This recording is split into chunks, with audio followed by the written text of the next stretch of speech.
Hello, this is Chef John from foodwishes.com with chicken and olives. That's right, if you like martinis, you're going to like at least half the main ingredients in this. And while this does not have any gin or vodka in it, unlike your precious martini, this is chock full of moist, tender, flavorful chicken. And besides that, it's also very easy, so let me show you how to put this together.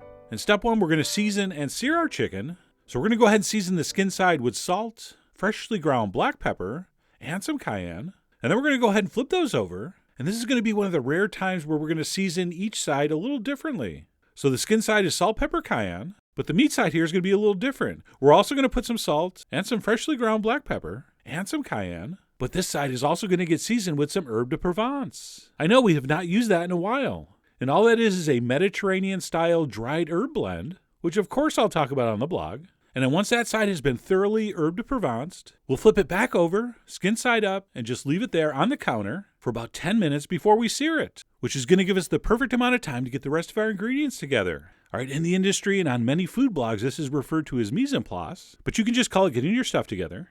And what we have here is two different varieties of olives. I have the dark, deep purple Kalamata olives, and then we also have these beautiful bright green, large Italian olives called Castelvetrano. And this olive is so meaty and so buttery that I'm going to have to eat one right now. And besides the olives, we're going to need some sliced shallots, some freshly chopped Italian parsley, some lemon zest and lemon juice, and then the secret ingredient, we're going to add a little splash of that Kalamata olive brine.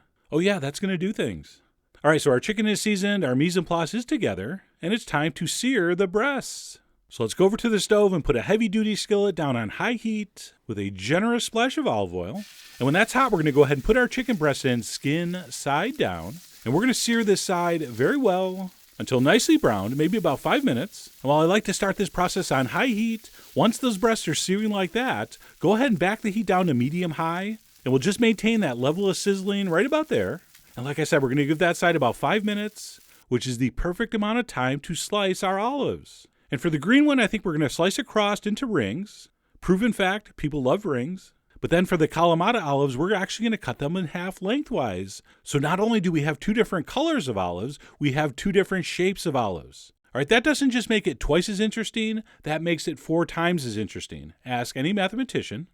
All right, so a very subtle knife skills tip, but that is going to look nicer and more interesting if you cut them that way versus cutting both olives in rings or both olives in half. But regardless, we're going to slice up about a cup of olives, and by this time our chicken should be ready to turn. So we're going to flip over those chicken breasts, but this side we're not going to cook as long. All right, we're only going to give this side 2 minutes because we're actually going to finish these on top of our olive sauce. And by the way, the reason we didn't put the herbs on the skin side is because that fatty skin side sears at a higher temperature and sometimes those dry herbs can burn.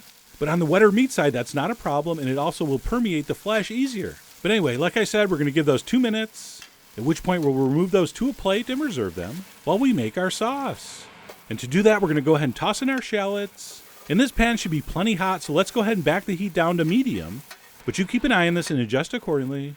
But anyway, we're going to throw in those shallots and sizzle those for about 2 or 3 minutes until they just start to soften and brown up a little bit. And then once our shallots have been golden browned, we're going to go ahead and toss in our sliced olives. And we'll give those about a 30-second sizzle in that hot pan. And what I think that does is kind of wake up the flavor in the olive, kind of bring out that brininess. But not too long. Like I said, just about 30 seconds. And at that point, we're going to go ahead and start with the liquids. First up is some chicken broth. We will dump that in, and of course that's going to deglaze and dissolve all that lusciousness off the bottom. By the way, pop quiz, what's that called again? Leave your answers in the comment section on the video. All right, you'll win nothing, but at least trolls will make fun of you, okay? And in addition to the chicken broth, we're also going to squeeze in the juice of 1 lemon. And then last but not least for liquids, after the lemon, we're going to do our secret ingredient, which is a little splash of that olive brine. Oh yeah, that's going to make it nice. And then here's the deal. We're going to raise our heat back up to high because we want this to reduce by about half before we add our chicken back in. And while that's happening, we're going to add a couple more ingredients. The first of which would be some ground cumin. And we'll also add in that freshly grated lemon zest you saw earlier. And we'll stir that in. And then like I said, we're simply going to cook this down till it reduces by about half. And when that happens, it should look something like this. And at that point, I want you to turn your heat down to the lowest setting. And we'll go ahead and we'll add our chicken breasts back to the pan. And we'll finish cooking them gently on that amazingly flavorful olive sauce, or what will be an olive sauce. All right, so our chicken's in, our heat's on the lowest possible setting, and let's go ahead and cover that. And we'll cook that for about 5 or 6 minutes. That's a wild guess, or until the chicken's cooked through. And then once we have determined our chicken breasts are cooked perfectly, we're going to go ahead and remove those to a plate while we finish our sauce. And the sauce is going to take a couple minutes, so let's go ahead and put a little bit of foil over our chicken to keep it nice and warm. And then we'll go back over to the pan, which is still on low, by the way, and we will add the last 2 ingredients, our freshly chopped Italian parsley, and we're also going to throw in a few chunks of cold butter, and then you know the drill. We're going to keep stirring this and or shaking the pan until that butter disappears, and at that point, your sauce is done. All right, so keep it moving, keep stirring, and as soon as that butter just about disappears, we're going to go ahead and turn off the heat, and we will switch to a spoon because the only thing we have left to do is taste this for seasoning. And you'll notice that other than generously salting the chicken, we didn't add any additional salt to this. But because of the brininess of the olives, you may not need any additional salt. So I gave mine a taste and it was perfect.